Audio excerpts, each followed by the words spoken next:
warahmatullahi wabarakatuh.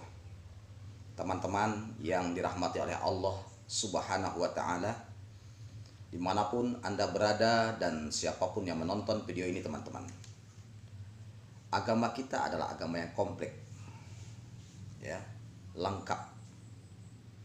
Dari mulai perkara la ilaha illallah sampai perkara nyingkirkan diri dari jalan atau gangguan-gangguan yang ada di jalan, itu pun dibahas. Bahkan masuk WC, keluar WC, hal yang sepele juga itu dibahas. Apalagi masalah sabar, ya, masalah sabar. Salah satu bab pembahasan di dalam agama kita adalah masalah sabar, ya, karena hidup ini penuh dengan ujian, teman-teman. Bahkan tidak berhenti kadang ujian itu. Kadang di keluarga kita selesai satu masalah ini, ya kan, selesai, nanti muncul masalah yang baru. Nah, kemudian selesai masalah yang baru, nanti muncul masalah yang berikutnya.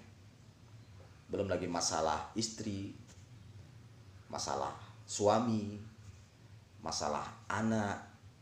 Anak pun kadang ada 1, 2, 3, 4, ya kan.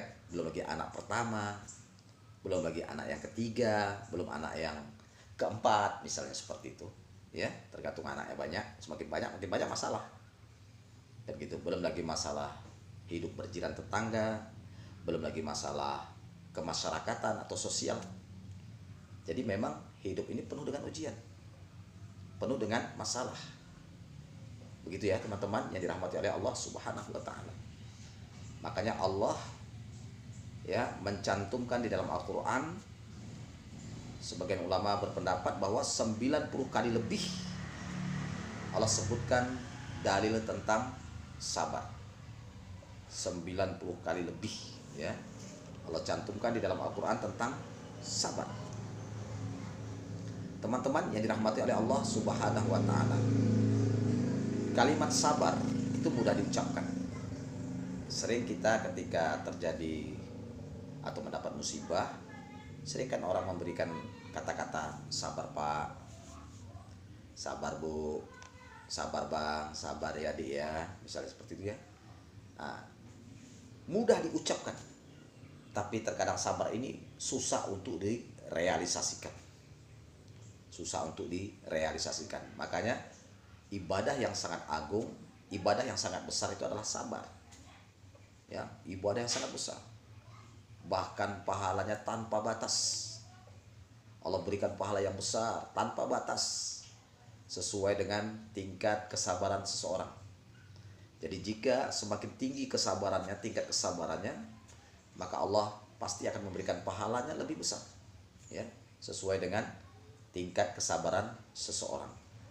Teman-teman yang dirahmati oleh Allah Subhanahu wa Ta'ala, yang jelas Allah telah menghibur kita, memberikan semangat, memberikan motivasi kepada kita bagi yang sedang mendapatkan bencana, penyakit, sedang mendapatkan ujian hidup, ya.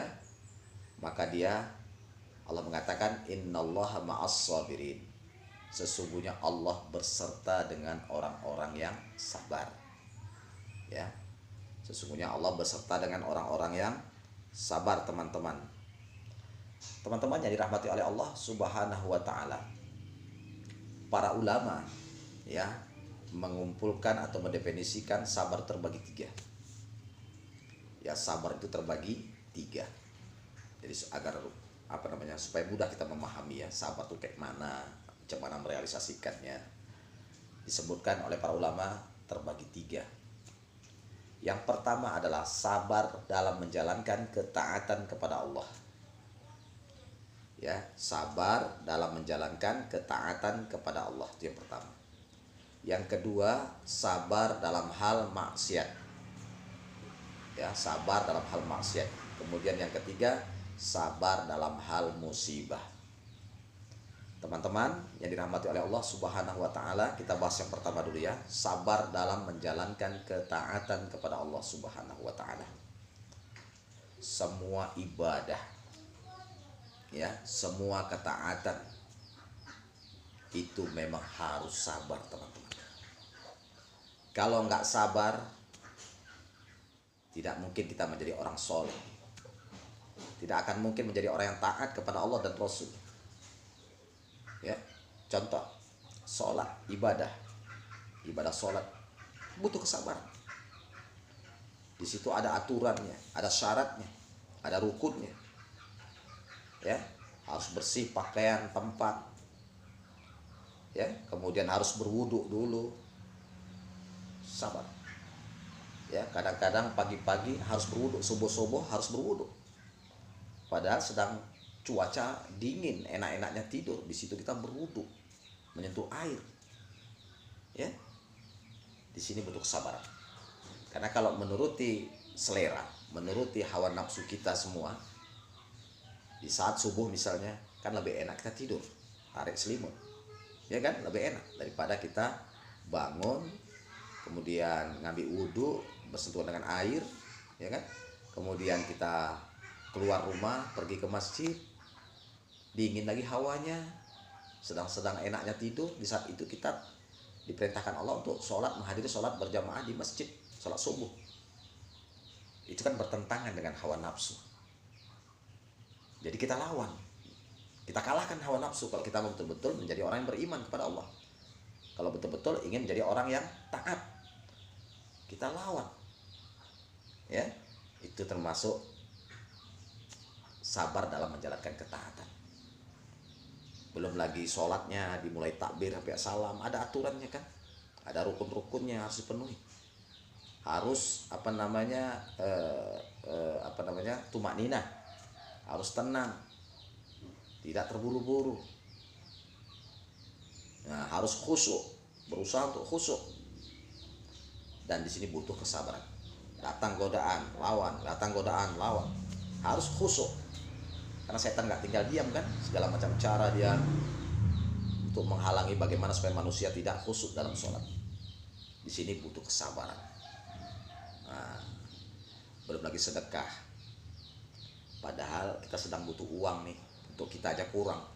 Tiba-tiba ada orang pengemis datang. Di situ kita lawan. Melawannya, memang aku sedang butuh, tapi dia minta tolong sekali, kasih sedekah, ya kan? Mengharapkan apa? Mengharapkan pahala dari Allah Subhanahu wa Ta'ala, sesuai dengan tingkat keikhlasan. Dari termasuk orang yang sabar dalam menjalankan ketaatan kepada Allah, termasuk puasa Ramadan misalnya, atau puasa-puasa sunat lainnya ya. Puasa kita menahan diri, tidak makan, tidak minum, termasuk menahan diri dari hal-hal yang membatalkan puasa, dari mulai terbit fajar sampai terbenam matahari. Jadi di situ kita lawan, kita kalahkan hawa nafsu kita. Kalau berhasil kita mengalahkannya, ya, berhasil kita puasanya, berarti kita telah termasuk orang-orang yang sabar dalam menjalankan ketaatan kepada Allah. Menahan diri dari pagi sampai matahari terbenam, dari terbit fajar ya sampai matahari terbenam, kita menahan diri. Padahal hausnya luar biasa, laparnya kadang luar biasa, ya kan? Nengok orang makan durian kepinginnya luar biasa, tapi kita lawan.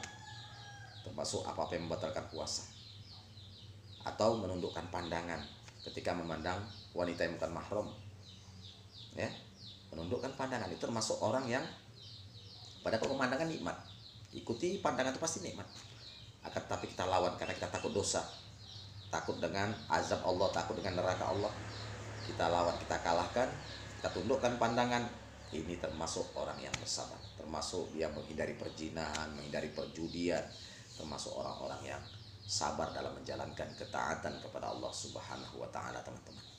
Sabar dalam hal ketaatan, itu yang pertama. Kemudian yang kedua, sabar dalam hal maksiat. Ya, sabar dalam hal maksiat. Misalnya kita entah di mana, entah di kantor, entah di suatu tempat ya, atau di rumah orang mungkin, nampak kita ada duit terkapar di situ, uang terkapar, kita bilanglah misalnya 5 juta. Sementara kita di rumah sudah terancam krisis ekonomi kita sangat butuh. Di situ ada perlawanan, gejolak di hati kita. Ambil enggak, ya. Kemudian karena kita takut dosa, kalau aku ambil, aku berbuat zalim, aku berbuat dosa, aku mencuri, ya, dan nanti takutnya nggak berkah segala macam kan, gitu kan. Akhirnya dia memilih tidak mengambil, tidak mencuri. Nah, ini cuma termasuk orang sabar dalam hal maksiat.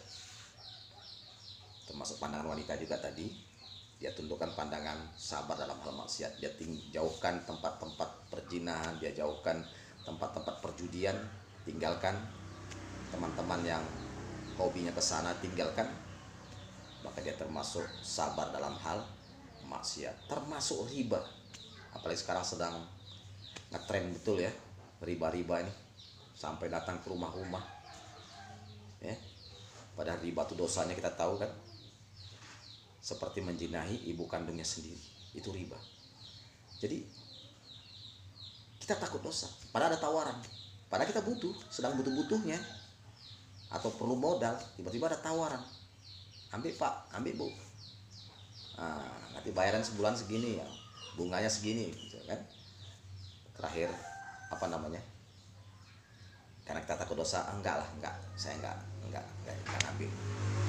Nah, ini juga termasuk sabar dalam hal maksiat, ya. Kemudian yang ketiga, sabar dalam hal musibah, seperti contoh bencana alam, ya, seperti contoh tsunami, tanah longsor, banjir, tertimpa pohon, terkena angin puting beliung, kebakaran rumah misalnya, atau bangunan dan lain sebagainya, atau hilang kendaraannya, sepeda motornya hilang, dirampok, dibegal segala macam. Ini sabar dalam hal musibah, ya, sabar dalam hal musibah. Nah, kalau kita bersabar, kita akan mendapatkan pahala dari Allah Subhanahu wa taala. Tapi kalau kita tidak bersabar, ya, kalau kita tidak bersabar, malah mendapatkan dosa dan azab dari Allah Subhanahu wa taala.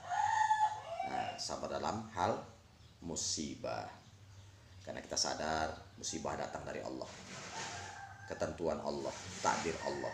Jadi kita harus qanaah menerima ketentuannya, menerima takdirnya dengan ikhlas. Maka Allah pasti akan memberikan ganjaran pahala yang besar kepada orang-orang itu, dan pahalanya banyak tanpa batas, ya, sesuai dengan tingkat kesabaran seseorang ketika dia mendapatkan musibah. Jadi jelas ya teman-teman, ya, yang dirahmati oleh Allah Subhanahu wa taala. Bahkan ada ulama membagi dua lagi, yang tiga tadi diperkecil lagi jadi dua. Yang pertama sama kedua itu dijadikan satu, ya kan. Kemudian yang musibah, ya, sabar dalam hal musibah itu dijadikan sendiri satu. Berarti ada dua dirangkum. Yang pertama, sabar pilihan atau ikhtiar. Yang kedua, sabar terpaksa. Sabar ikhtiar atau pilihan seperti ketika kita menjalankan ketaatan kepada Allah. Enak-enaknya tidur, disuruh sholat ke masjid, hayalas sholat, as-sholatu khairum minan naum, ya kan. Sedang enak-enaknya tidur di waktu subuh, dingin. Di saat itu kita harus berwudu, ya kan, terus berangkat ke masjid menghadiri sholat berjamaah, sholat subuh misalnya. Nah, itu kan ada pilihan. Kita dikasih kalau kita mau tidur kan nggak ada masalah, tidur aja lah, ya kan. Tapi di situ kita kasih pilihan. Terus kita sanggup melawannya, mengalahkan tidurnya, dikalahkan. Kita tetap berwudu, kemudian berangkat ke masjid. Dan ini termasuk sabar dalam hal ikhtiar, pilihan. Ya, termasuk juga mencuri tadi, ya. Ada kesempatan untuk mencuri, padahal dia sedang butuh uang, tapi dia tidak mau mengambil. Berarti itu ada dua pilihan, ku ambil atau tidak ku ambil, kan gitu kan. Karena dia takut dosa, tidak diambil. Ini juga sabar dalam hal pilihan atau ikhtiar, ya. Kemudian yang kedua tadi, sabar dalam hal musibah. Ini sabar dalam hal terpaksa namanya. Musibah itu kan datang dari Allah, nggak ada yang dibikin-bikin, itu takdir kan, gitu kan. Jadi itu memang sudah ketentuan Allah, terpaksa. Kalau dia sabar, dia nggak punya pilihan. Keretanya hilang, dia nggak punya pilihan. Kalau dia sabar, pahalanya besar. ya kan? Nah, kalau dia tidak sabar malah mendapat dosa. Dia nggak ada pilihan untuk apa ya kan? Nah, pilihannya berpahala atau tidak berpahala, mau pahala atau tidak pahala, kan gitu kan? Mau pahala apa dosa gitu ya. Kalau mau pahala dia harus sabar, tapi kalau dia tidak mau pahala atau dosa maka dia harus apa namanya, dia tidak bersabar. Nah, kadang-kadang ada yang ngamuk-ngamuk macam nggak nerima takdir, ada yang banting-banting apa namanya, banting-banting kepala ke dinding, ada yang numbuk-numbuk dinding ngamuk-ngamuk seperti nggak nerima takdir Allah. Misalnya ada yang meninggal di keluarganya, entah anaknya entah siapanya, ya kan, dia gak terima, dia numbuk dinding, ada yang jambak-jambak rambut, ya kan, ini berarti dia tidak menerima takdir dari Allah Subhanahu wa taala, bahkan ini termasuk bentuk ratapan, dan bahkan dia termasuk dia mendapatkan dosa. Tapi kalau dia sabar, ini udah ketentuan, ini udah ajalnya, dia sabar qanaah, ya, ini termasuk mendapatkan pahala sesuai dengan tingkat kesabaran dia. Semakin besar pahalanya, semakin besar kesabarannya, maka semakin besar juga pahala yang Allah berikan kepadanya. Demikian saja teman-teman ya, paham ya? Mudah-mudahan bermanfaat ini ya. Barakallahu fikum. Assalamualaikum warahmatullahi wabarakatuh.